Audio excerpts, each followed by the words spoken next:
దినవృత్తాంతముల గ్రంథం 10వ అధ్యాయం. రెహబామునకు పట్టాభిషేకము చేయుటకై ఇశ్రాయేలీయులందరును షెకెమునకు వెళ్ళగా రెహబాము షెకెమునకు పోయెను. రాజైన సొలొమోను సమక్షము నుండి పారిపోయి ఐగుప్తులో వాసము చేయుచున్న నెబాతు కుమారుడైన యరొబాము అది విని ఐగుప్తు నుండి తిరిగి రాగా జనులు అతని పిలిపించిరి. యరొబామును ఇశ్రాయేలు వారందరూ కూడి వచ్చి, నీ తండ్రి మా కాడిని బరువు చేసెను. నీ తండ్రి నియమించిన కఠిన దాస్యమును అతడు మా మీద ఉంచిన బరువైన కాడిని నీవు ఇప్పుడు చులకన చేసిన ఎడల మేము నిన్ను సేవింతుమని రెహబాముతో మనవి చేయగా అతడు, మీరు 3 దినములు తాళి మరలా నా యొద్దకు రండని చెప్పెను.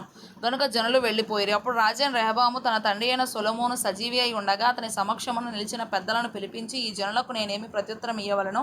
మీరు చెప్పు ఆలోచన ఏది అని అడగగా వారు, నీవు ఈ జనుల ఎడల దయాదాక్షిణ్యములు చూపి వారితో మంచి మాటలాడిన ఎడల వారు ఎప్పటికీ నీకు దాసులగుదురని అతనితో చెప్పిరి. అయితే అతడు పెద్దలు తనకు చెప్పిన ఆలోచన త్రోసివేసి తనతో కూడా పెరిగి తన ఎదుటనున్న యవనస్తులతో ఆలోచన చేసి, నీ తండ్రి మా మీద ఉంచిన కాడిని చులకన చేయుమని నన్ను అడిగిన ఈ జనులకు ప్రత్యుత్తరం ఏమి ఇయ్యవలెనని మీరు యోచింతురో చెప్పుడని వారిని అడగగా, అతనితో కూడా పెరిగిన ఈ యవనస్తులు అతనితో ఇట్లనిరి, నీ తండ్రి మా కాడిని బరువు చేసెను, నీవు దాన్ని చులకన చేయుమని నీతో పలికిన ఈ జనులతో నీవు చెప్పవలసినదేమనగా, నా చిటికిన వ్రేలు నా తండ్రి యొక్క నడుము కంటే బరువుగా నుండును.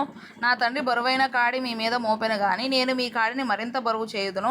నా తండ్రి మిమ్మల్ని చబుకులతో దండించెను గాని నేను కొరడాలతో మిమ్మల్ని దండించదనని చెప్పుము. 3వ దినమందు నా యొద్దకు తిరిగి రండని రాజు చెప్పిన ప్రకారము యరొబామును జనులందరూ 3వ దినమందు రెహబాము వద్దకు రాగా రాజైన రెహబాము పెద్దల ఆలోచనను త్రోసివేసి యవనస్తులు చెప్పిన ప్రకారం వారితో మాటలాడి వారికి కఠినమైన ప్రత్యుత్తరం ఇచ్చెను. ఎట్లనగా, నా తండ్రి మీ కాడిని బరువు చేసెను, నేను దాన్ని మరింత బరువు చేయుదును. నా తండ్రి మిమ్మల్ని చబుకులతో దండించెను, నేను మిమ్మల్ని కొరడాలతో దండించదనని చెప్పెను.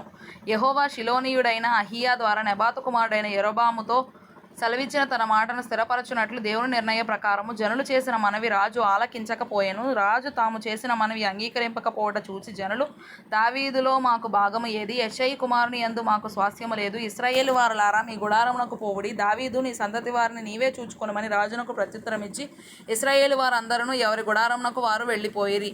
అయితే యూదా పట్టణములలో కాపురముండు ఇశ్రాయేలు వారి మీద రెహబాము ఏలుబడి చేసెను. రాజైన రెహబాము వెట్టి పని వారి మీద అధికారి అయిన హదోరమును పంపగా ఇశ్రాయేలు వారు రాళ్లతో అతని చావగొట్టిరి. గనుక రాజైన రెహబాము యెరూషలేమునకు పారిపోవాలని త్వరపడి తన రథము ఎక్కెను. ఇశ్రాయేలు వారు ఇప్పటికినీ దావీదు సంతతి వారి మీద తిరుగుబాటు చేసి నేటి వరకును వారికి లోబడక ఉన్నారు.